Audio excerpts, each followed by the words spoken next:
Well, fight fans, we have a new lightweight champion in George Kambosos. Let's talk about it.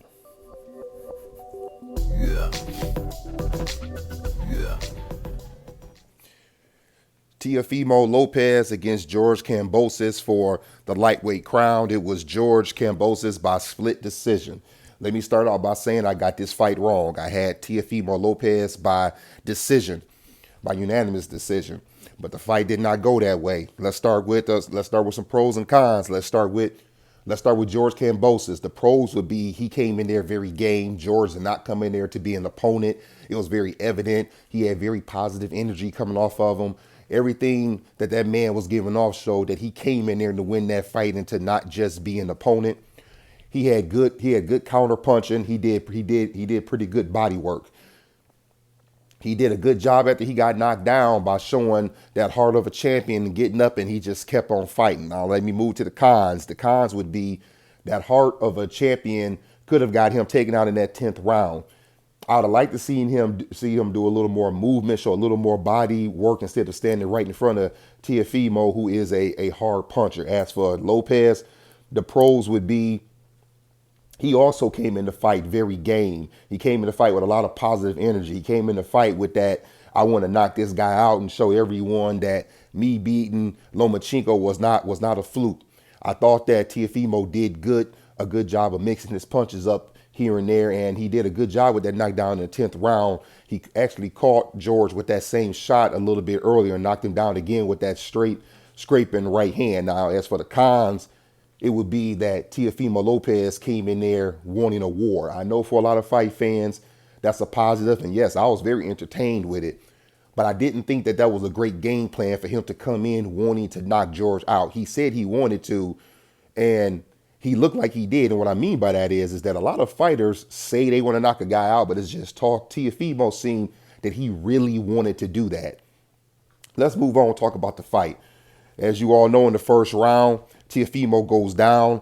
George catches him with a beautiful counter or a looping right hand that knocked him down. And let's be clear, that was not a flash knockdown. Teofimo had his balance. That was a good, clean, hard knockdown. And I think that set the pace for the rest of the fight. Now, Teofimo did not back down from that. He was not gun shy after that. They both kept fighting. They both kept standing in front of each other, throwing punches. But I think that was the downfall for at least Teofimo, in my opinion, is that he got into a gunfight with a guy who is also a puncher. He may not be known as a great knockout puncher, but George does have some pop in that punch. Teofimo really should have been using his legs and using his great boxing skills like he did against Lomachenko.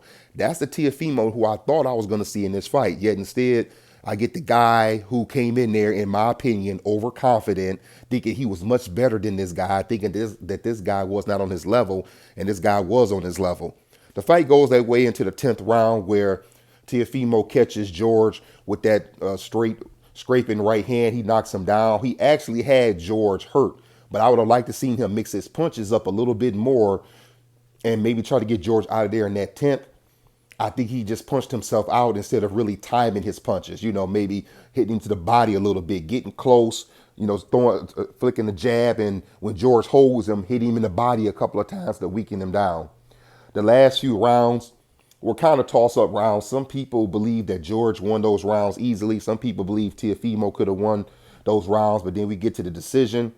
It's a split decision, and George is now the lightweight king. So let's talk about what happens from here.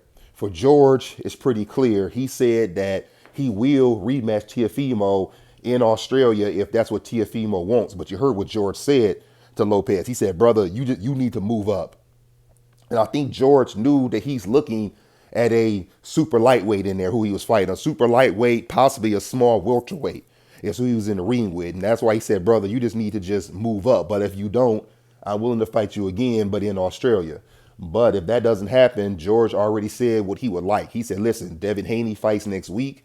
More than likely, I'll be at the fight. And if he wins, I would like that fight. See, I love it when a fighter has a plan of who he wants to fight and what his goal is going forward. As for Lopez, what I believe is that he should just move up in weight. I don't think it's any reason for him to stay at lightweight.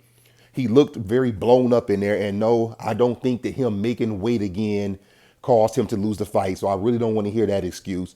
I just think that he needs to go ahead, move up to super lightweight, and go on from there. Listen, Teofimo is 24 years old. He's far from done.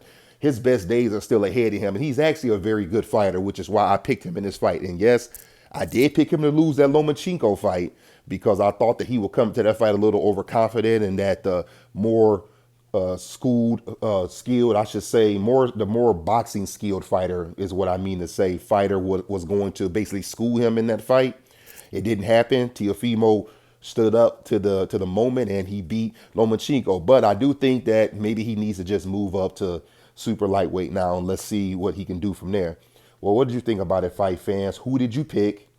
Do you think it was the right decision? Do you think that Teofimo's game plan was a good game plan?